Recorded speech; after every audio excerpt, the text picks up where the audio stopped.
Tonight, the wait is over for Scotland.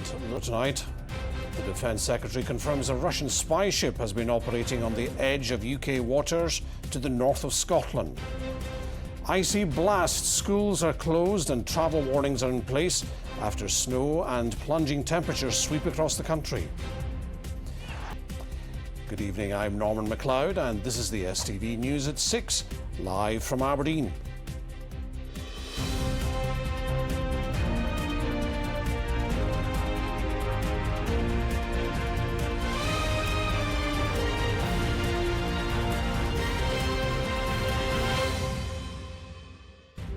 It's a night that will go down in Scottish football history. 27 years after the country's last appearance at a World Cup, Steve Clarke's men are back on the big stage. In a match full of drama, nerves and excitement, it was two late goals that sealed their place, sending the Tartan Army wild. Celebrations across the country and beyond will live long in the memory. Ronnie Charters has the story of a dramatic night at the National Stadium.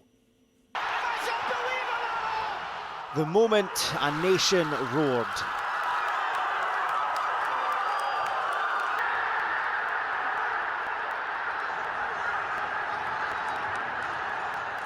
Up and down the land.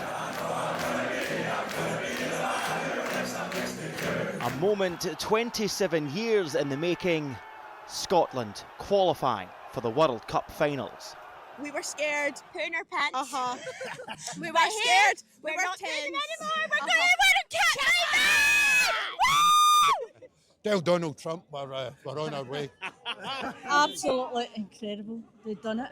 Have you ever seen it, lad? You're like, Oh my God. I actually lost my voice. I can't hardly speak. 2 years ago, my 30th birthday present was tickets to the World Cup, and we're finally going to the car. You need to do it. Oh, God! how wild was your family celebrating at the end? Oh, crazy. I think I was lost. He was.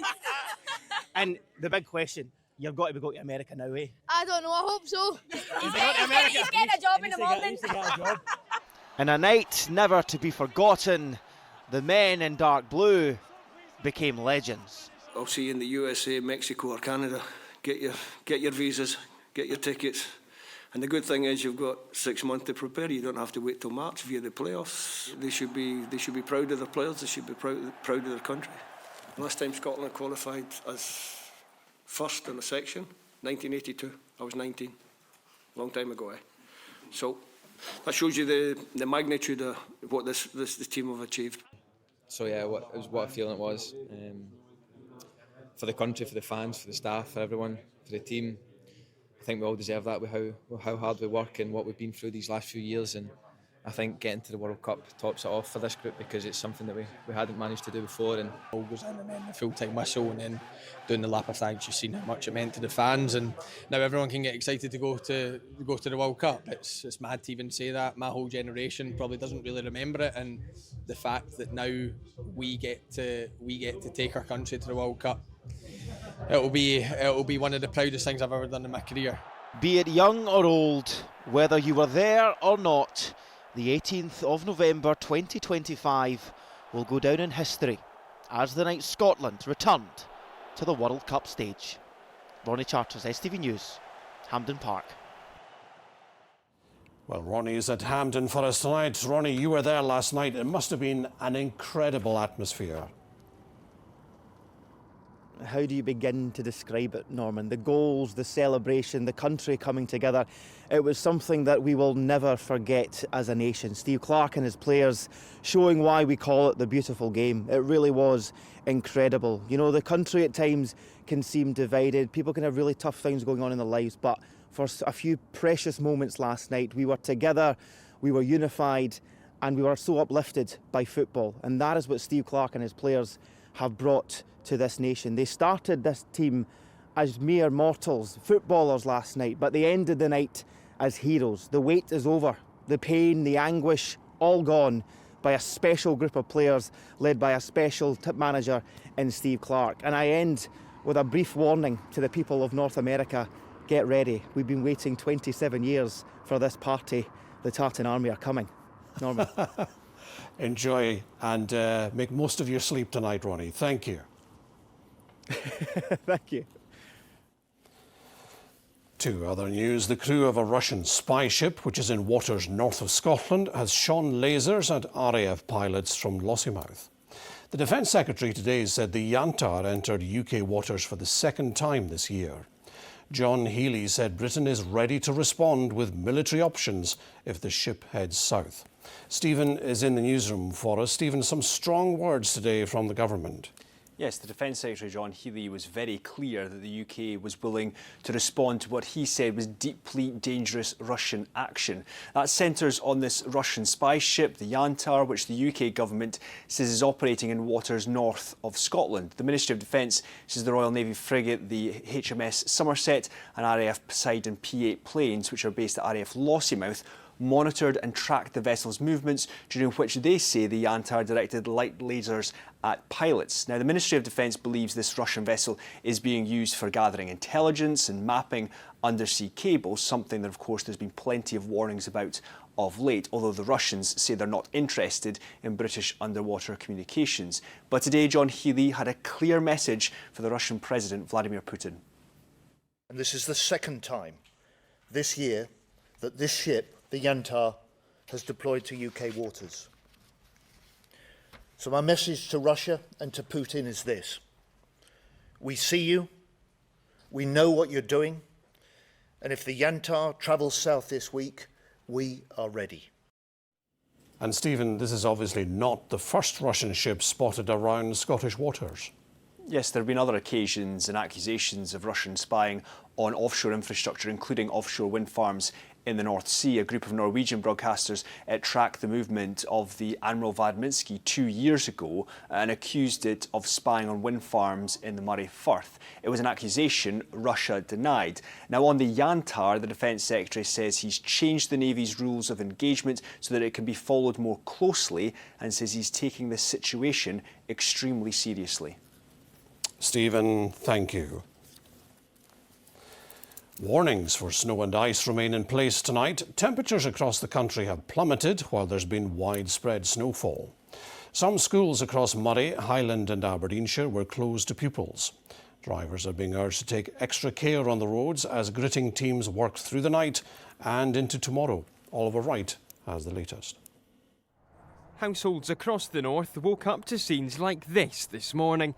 And while it might look like a picture postcard, that covering of snow has caused disruption. Hundreds of children had an unexpected day off as some schools in Aberdeenshire, Moray and Highland closed their classrooms for the day because of the weather. And with a yellow weather warning in force until 9 o'clock tomorrow night, conditions are set to continue. So the risk of wintry showers continues as we go through much of tonight and into Thursday. And then a cold night ahead, Thursday night into Friday. Worth bearing in mind that even as the showers start to ease, there's still going to be some lying snow. There'll still be some wet surfaces, could be some icy patches. So pretty difficult conditions. So watch out for that on Friday morning. Otherwise, actually, Friday starts off largely bright for many of us. Gritters around the north of the country were out in force this morning and throughout the day in an effort to keep the region on the move.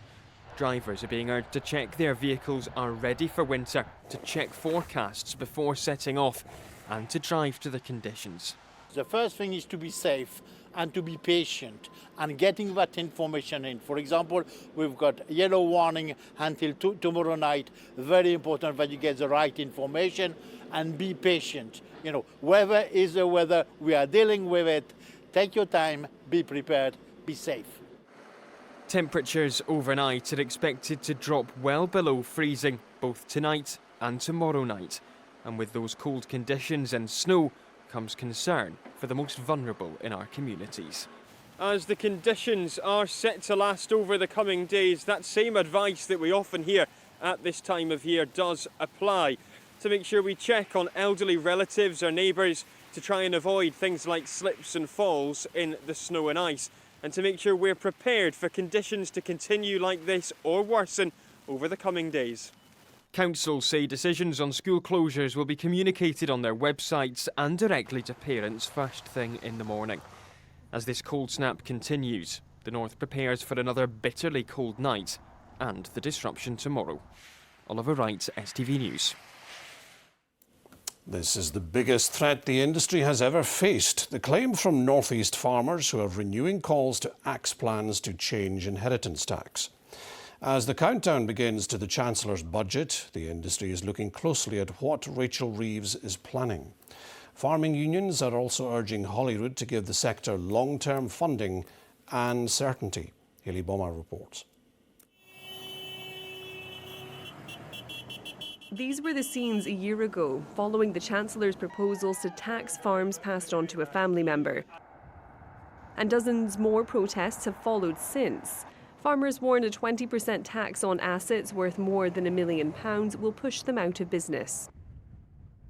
Bruce Irvin's family have farmed in Aberdeenshire for around 250 years and say this is the biggest threat they faced. It was the price we was getting for our produce, but now it's how much we're going to have to be paying out. They didn't really understand that farming doesn't just make that much money. I remember doing a sums a few years ago and I think I was working for £5.89 an hour. We choose to do this because we can hand it on to the next generation. Bruce estimates he'd have to pay around £300,000 if he passed on his farm to his children. A year on, he had this message for Rachel Reeves. It's folks' livelihoods that's not making much money that's just trying to take it away. We're maybe asset rich, but we're cash poor. If you've had to sell up your farm to pay for this, you'll have failed your family. The Treasury says the tax could be paid interest-free over 10 years, but have stood firm with their plans to change inheritance tax. Westminster aside, agricultural policy is devolved, so what Scottish Government ministers set as part of their budget in January will also be important for the industry. All eyes will be set on that in the coming weeks. It's hand to mouth, and I mean the basic ask is from farmers is that we want a multi-annual settlement so we know what the picture is, and frankly it needs to be an increased amount because the amount of support has gradually been eroded by inflation. If you want us to deliver what we can deliver and want to deliver, that's fine, but to coin a phrase, show us the money. This year, the industry has continued to face rising production costs and global uncertainty with trade deals. And then there's been the weather to contend with. The dry across the country has meant that the crops, especially early in the season, were stunted, and which have meant that the barley was unsuitable for malting. The price on offer is not covering the cost of production. With that move away from growing barley for malting, that endangers the supply for the future. That is the base product of our iconic Scotch whisky. The Scottish Government say they have some of the most generous support packages for farmers and do support multi-year funding. Today they announced they'd also give an additional funding to 120 farmers as part of their future farming scheme. Both budgets are important for Scotland's farmers, but this year, more than others, they'll be watching the details closely. Hayley Bama, STV News. NHS Highland says budget pressures remain a huge challenge as demands on staff intensify. The board's latest annual review confirms another financial black hole amounting to tens of millions of pounds. It's prompted a fresh focus on recruitment and collaboration. Ian Ramage has more. Highland GPs have accused the region's health board of pouring money into what one described as the bottomless pit of the main hospital, Raigmore in Inverness, to the detriment of general practice. Health chiefs insist investments made at the right place at the right time. They began the year needing to save almost £60 million to balance the books, so budgets remain tight. That's mainly as a result of the need for us to use agency or temporary staff to cover vacancies and gaps that we have in our workforce, and the supply of workforce is becoming more challenging over the years, and also the rising cost of medicines and treatments is an ever-growing pressure as we try to offer our population the very best, but that comes at a cost. To bridge the latest budget gap, the Highland Board plans to embrace more digital methods of delivering services, reduce waste, including waste of medicines, by ensuring prescriptions are used to the maximum, and stepping up recruitment. Another significant challenge has been fury in Caithness, sparked by the downgrading of maternity to a midwife-led service 10 years ago. It left most expectant mothers travelling more than 100 miles to Inverness to give birth. The outcome that I want is to ensure that we have safe and effective services for the mums of Caithness, and currently we believe we have safe and effective services. If there's a different model that can do that, then that will be part of the outcome of the review. That review is an imminent Scottish Government-backed inquiry into the Caithness service. Ian Ramage, STV News. A Dundee bus driver who raped 2 teenage girls in 2022 has been jailed for 11 years.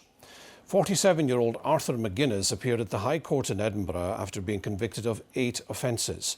They included sexual assault, indecent communications and possession of indecent photos. Lady Ross placed him on the sex offenders register indefinitely and made non-harassment orders banning him from contacting his victims. Bosses at the UK's largest timber and distribution company say they're in advanced discussions with an interested party regarding a substantial sale of part of the business. The National Timber Group has announced a notice of intention to appoint administrators.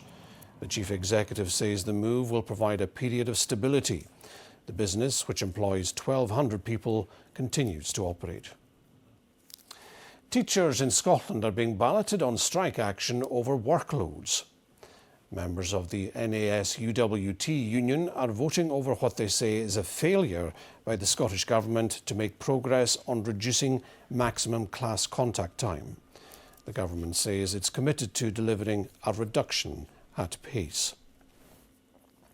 Now, it's Book Week in Scotland and we're being encouraged to celebrate the joy of reading. In a world dominated by screens and mobile phones, libraries and bookshops are finding new ways to entice readers, as Susan Nicholson has been finding out. The buzz of picking a book. It's a weekly treat for these children from Cleppington Primary School in Dundee. Enjoy. Libraries in the city are seeing an increase in footfall, with more than 780,000 visitors last year, a rise of 13% on the previous year. Libraries are warm spaces, are safe spaces. There's nowhere else in the community you can go and visit such as a library where there's no expectation for you to buy anything.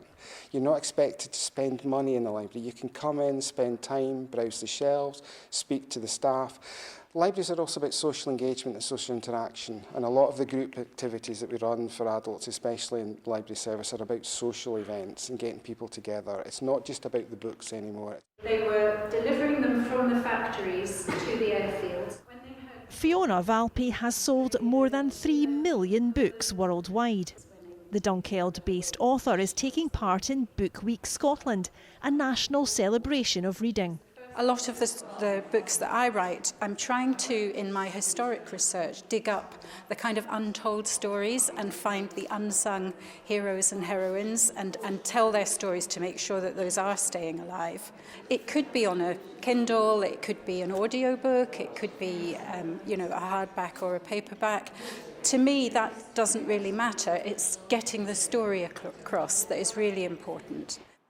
In the retail sector, independent bookshops are rewriting their role, hosting book clubs, author events and storytelling sessions for children. A report out today by the Booksellers Association has found they've become vital community hubs. So many kids are distracted by screens and TVs and iPhones and whatever, so get them actually kind of physically holding a book in their hand, talking to the author about it. The author says, this is how I started, this is what I wanted to read when I was a kid. Gets them super excited, so it's a totally different feel, it makes it real, and I think that's what kids need. Reading can inform, educate, entertain and fire the imagination. Libraries and bookshops say they can help that happen for generations to come. Susan Nicholson, STV News.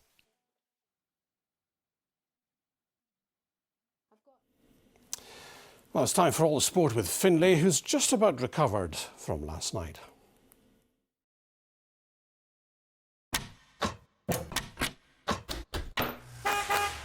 Your window to sport. C.R. Smith sponsors STV Sport. Yes, a very good evening. Now, have you ever seen anything quite like it? A match 27 years in the making, and boy, was it worth the wait. After years and years of glorious failure, last night was never really in doubt, was it? Incredible drama, even better goals, and Steve Clarke's army are on the march to North America. With all the reaction from last night's famous win, here's Jamie Borthwick. Off it. As the dust settled on Hampden Park, the enormity of Scotland's achievement was only starting to hit home. Oh, it's incredible. Just like when I seen Kenny's goal going in, like, honestly, it's going to take a while to settle in. As a group, we're a great group, and we all believe in each other and we all stick together. It's everything you dream of as a kid playing in the World Cup, watching the World Cup growing up. So just delighted. That incredible fit to celebrate together, the unity of this team was never clearer to see. I think that shows one of our biggest strengths of the team is the togetherness. Through good times and through bad times, we're always there with each other. We want the best for each other. And the manager said before the game today, like, everyone here is important. The people who come on, the people who don't come on, the starters, the staff, and we need to give our all. And I think this team, we all do that. It's not even just this game. It's been this camp. When we've not played well, we've still managed to grind out results, and I think that's been the most important thing. It's not all about playing nice and losing unluckily in the last minute. We managed to turn the tables a little bit and get the favourite to go on our side, so it's been absolutely massive for us. Scotland will be in pot 3 for next month's draw and will play one team from each of the other seedings. They can only face a maximum of one other European side in the group stages. No matter who they take on, the Saltire will be flying at the World Cup once again.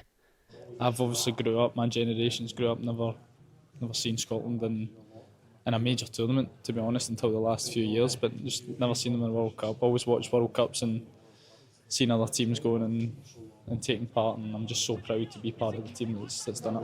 It wasn't always pretty, but the history books will show. Well, I think everyone is in agreement that last night's game is the most memorable for Scotland fans in a generation. But the debate rages on today over which of Scotland's goals will be best remembered. Well, we sent Stephanie out in Dundee to see which of the goals the country liked best. Oh, yes, we boogied last night, didn't we? Oh, absolutely. You're boogieing all the way to America now. What did you make of those goals? Well, I thought I'd seen everything, but obviously I haven't till last night. Oh, there you go. You see, it's not so bad. As well. What was your favourite goal? My favourite goal was the shoot, the distance one. Kenny McLean, yes. Kenny McLean, absolutely brilliant. He saw the keeper out, go for it. What did you make of those goals? McTominay's goal was unbelievable. I just jumped up and shouted, wow, that was amazing. McTominay's was just a moment of absolute brilliance. Probably one of the best Scotland goals I've ever seen. Yeah. Absolutely tremendous. And what about the goals though? Oh. I mean, have you ever seen anything Three like that? excellent goals. We don't get those goals in Scotland games, no. all at once. Okay, brilliant. And which one did you think was the best? Tierney's probably. How did that make you feel? Brilliant. Ben Doak. That was a miracle. I was thinking we were going to lose. I'm so pleased and happy. And did you see the goals? I mean, they were amazing goals. Yeah, and especially the last minute one. Was that your favourite? Yeah. I see you've got your Scotland top on. Yes. We're just wondering how much you enjoyed the match last night. Did you watch it? Unfortunately, yes. My nerves are shredded. I've lost my hair because of it. I thought of the one that was upside down, and then when they do this great from far away. Yeah. It must be so upsetting for the goalie. Yeah. France 98, would that have been I wasn't too even early born. for you? Yeah, wasn't even born, so the first time in my life. So how amazing is that? That's brilliant. You don't get 3 goals like that in a Scotland game. We'll never get 3 goals like that in a Scotland game. First goal, tremendous goal. Second goal, yeah. Third goal, beauty. And the fourth goal was just one of these goals. Fletcher scored the overhead kick, right? McTominay. I was really drunk. I was enjoying it. We can boogie to America all day long. 4-2, 4-2. Yeah, great stuff there. I'll be back tomorrow. I'll see you then.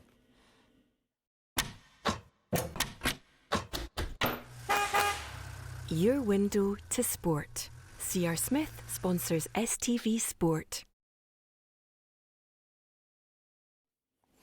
Well, let's turn to the weather now. And as we heard earlier, plenty of snow around. Sean, are the big showers continuing tonight?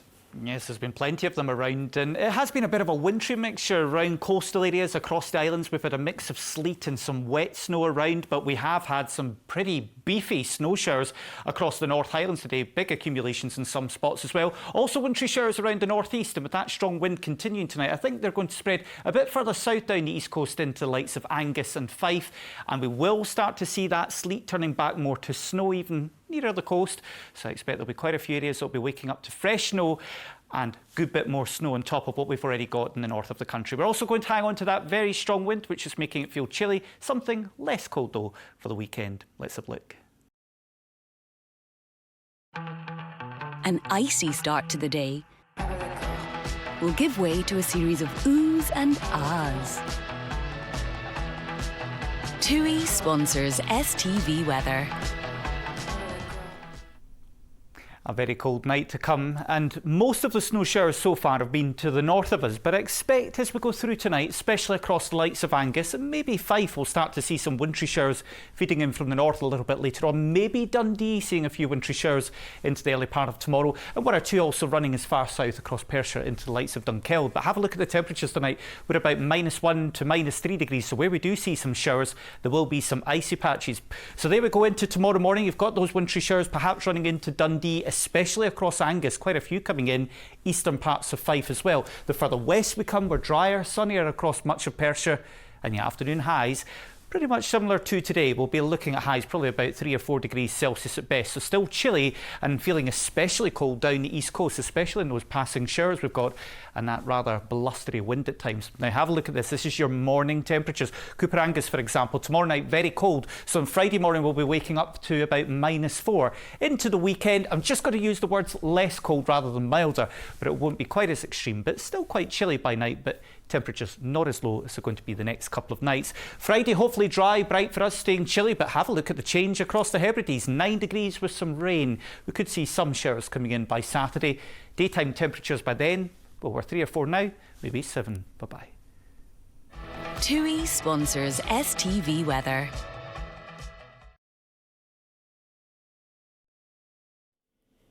I'll be here again with the late news just before 10 to 11. For the moment, have a good evening.